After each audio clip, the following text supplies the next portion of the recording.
Si tu es étudiant en soins infirmiers, tu as sûrement déjà entendu parler du raisonnement clinique. Mais est-ce que tu sais vraiment ce que c'est et comment l'appliquer? C'est une compétence essentielle, pourtant souvent floue. Beaucoup d'étudiants peinent à structurer leurs réflexions et à justifier leurs décisions auprès des soignants. Le problème, c'est qu'on explique trop souvent de manière théorique sans faire de lien avec la pratique. Résultat, en stage, on ne sait pas toujours quelles questions se poser ni comment analyser une situation clinique. Pourtant, avec la bonne méthode, le raisonnement clinique est un véritable atout pour adapter ses soins et éviter les erreurs. Dans cette vidéo, on va voir ensemble ce qu'est réellement le raisonnement clinique, ses piliers fondamentaux et comment l'utiliser en pratique. Cette vidéo résume un guide complet avec les conseils de formateurs que tu peux retrouver en tapant raisonnement clinique infirmier sur Google ou en cliquant sur le lien dans la description. Bonjour, je m'appelle Clément, je suis infirmier et quand j'étais étudiant en IFSI, j'aurais aimé avoir des ressources claires et pratiques pour progresser plus vite. C'est pourquoi j'ai créé Restone IFSI, pour aider des milliers d'étudiants comme toi à réussir leurs études plus sereinement et à mieux former les infirmiers et les infirmières de demain. Si tu veux progresser avec des conseils concrets, abonne-toi et like la vidéo pour soutenir la chaîne. Le raisonnement clinique, c'est ce qui permet à un infirmier ou une infirmière de prendre des décisions adaptées à chaque patient. Avant d'agir, il faut observer, analyser et relier les données du patient aux connaissances théoriques pour identifier les problèmes de santé et ajuster les soins. Mais attention, ce n'est pas quelque chose d'inné. Si aujourd'hui, en stage, tu te sens perdu face à une situation clinique, c'est normal. C'est justement pour ça qu'on l'enseigne dès le début de ton cursus à l'IFSI, pour t'apprendre à structurer ta réflexion et à faire les bons liens. Au départ, tout semble flou, mais avec le temps et la pratique, tu apprendras à poser les bonnes questions, à repérer les signes pertinents et à anticiper les risques et les complications. Prenons un exemple concret. En stage, un patient verbalise une douleur thoracique. Face à cette situation, un étudiant débutant pourrait simplement rapporter « il a mal à la poitrine ». Mais avec un raisonnement clinique structuré, tu vas chercher à en savoir plus. Où se situe la douleur exactement? Est-elle oppressante? Irradie-t-elle vers la mâchoire, l'épaule ou le bras gauche?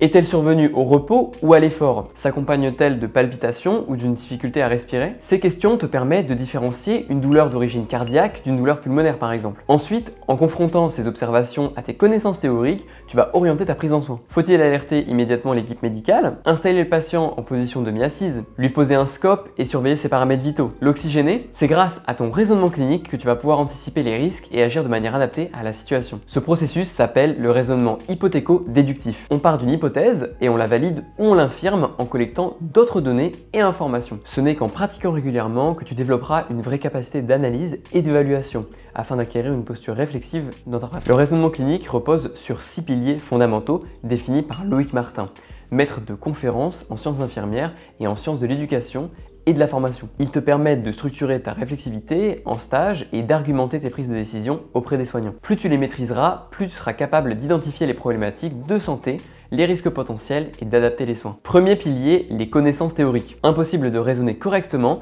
sans une base solide en anatomie, physiologie et en pharmacologie. Connaître les normes permet de repérer les écarts potentiels et d'identifier un problème. Par exemple, si un patient a une fréquence cardiaque de 48 battements par minute, est-ce inquiétant? Si tu sais que la norme est entre 60 et 100 battements par minute, alors tu peux te poser les questions suivantes. Est-il sous bêta-bloquant? A-t-il des antécédents de bradycardie? Est-ce qu'il a une pratique intensive du sport? Sans connaissance théorique, impossible d'analyser correctement la situation. Deuxième pilier, l'observation. Ce n'est pas juste regarder le patient, c'est une analyse globale. On prend en compte son état de conscience, sa posture, la couleur de sa peau, ses réactions et son environnement. Par exemple, pour un patient âgé confus en EHPAD, semble-t-il déshydraté?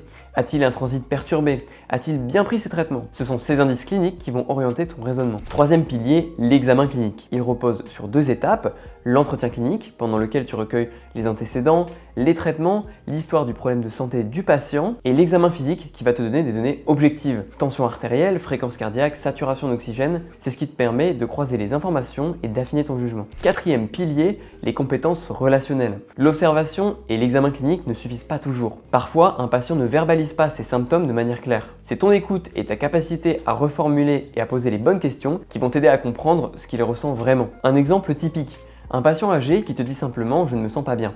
Avec un bon questionnement, tu peux détecter une hypoglycémie, une douleur ou une déshydratation. Cinquième pilier, le recueil de données. Pour ne pas faire d'erreur, il faut collecter un maximum d'informations pertinentes. Résultats biologiques, traitements en cours, compte rendu d'hospitalisation, surveillance des paramètres vitaux. Un exemple classique, si un patient diabétique présente des sueurs, une pâleur et une sensation de malaise, ton réflexe doit être de vérifier sa glycémie pour éliminer une première cause évidente. Si tu veux apprendre à faire un bon recueil de données en stage, on a fait une vidéo complète sur le sujet que tu peux retrouver en cliquant sur le lien dans la description. Sixième pilier, la structuration des données. C'est ce qui fait la différence entre un étudiant qui rapporte des observations de façon désordonnée et un étudiant qui sait analyser une situation. Organiser les informations en fonction des modèles de raisonnement, comme le modèle clinique trifocal, permet de prioriser les problèmes et d'adapter les soins. C'est ce qui va te permettre d'établir un diagnostic infirmier et d'anticiper les complications. Si d'ailleurs tu veux creuser le sujet, on a fait une vidéo sur les diagnostics infirmiers que tu peux retrouver en cliquant sur le lien dans la description. Ces 6 piliers sont la base du raisonnement clinique. Plus tu les appliqueras en stage, plus tu gagneras en confiance et en efficacité. Sache que le raisonnement clinique n'est pas une étape isolée, il intervient à chaque étape de la démarche clinique infirmière. Voici les principales étapes dans lesquelles tu utiliseras ton raisonnement clinique. Le recueil de données pour collecter toutes les données pertinentes, biologiques, physiologiques, sociales, culturelles. L'analyse des données pour identifier clairement les problèmes de santé réels et potentiels du patient. La validation ou invalidation des hypothèses pour confirmer ou écarter tes premières impressions en recueillant de nouvelles données. La planification des soins pour adapter tes interventions aux besoins particuliers du patient. L'évaluation et les réajustements pour vérifier l'efficacité des soins prodigués et les adapter si besoin. Le raisonnement clinique te permet donc de structurer ton approche à chaque étape et d'offrir une prise en soin optimale à tes patients. Si tu veux approfondir ces étapes en détail, on a une vidéo complète dédiée à la démarche clinique infirmière que tu peux retrouver directement sur notre chaîne ou en cliquant sur le lien dans la description. Maintenant qu'on a vu les 6 piliers du raisonnement clinique et sa place dans la démarche clinique infirmière, il est important que je te parle d'un modèle très utilisé dans les IFSI et qui va t'aider à organiser clairement ton raisonnement, le modèle clinique trifocal. Ce modèle, développé par Arlette Marshall et Thérèse Psiuk, permet de structurer tes données cliniques en 3 domaines principaux. Le premier domaine, les hypothèses de pathologie ou les problèmes de santé réels ou potentiels. Ici, tu regroupes tous les signes et symptômes liés à la pathologie du patient et aux examens réalisés, aux antécédents médicaux et aux traitements en cours. Par exemple, si ton patient présente une douleur thoracique, ce domaine t'aidera à explorer en détail ses symptômes, les examens à prévoir et les traitements possibles. Le deuxième domaine, les risques et les complications. Dans cette catégorie, tu anticipes tout ce qui pourrait aggraver l'état de santé du patient lié à la pathologie. Par exemple, une infection nosocomiale, une thrombose veineuse profonde, une réaction allergique à un traitement ou encore des risques post-opératoires. Ton objectif ici est de repérer tôt les signes d'alerte et d'agir en conséquence. C'est d'ailleurs dans ce domaine que l'on traite des risques liés au traitement. Le troisième domaine, les réactions humaines. Ici, tu t'intéresses aux réactions physiologiques et psychologiques du patient, ainsi qu'à ses capacités à effectuer les actes du quotidien comme manger, se déplacer et communiquer. Par exemple, face à un patient qui vient d'apprendre une mauvaise nouvelle, comment réagit-il émotionnellement?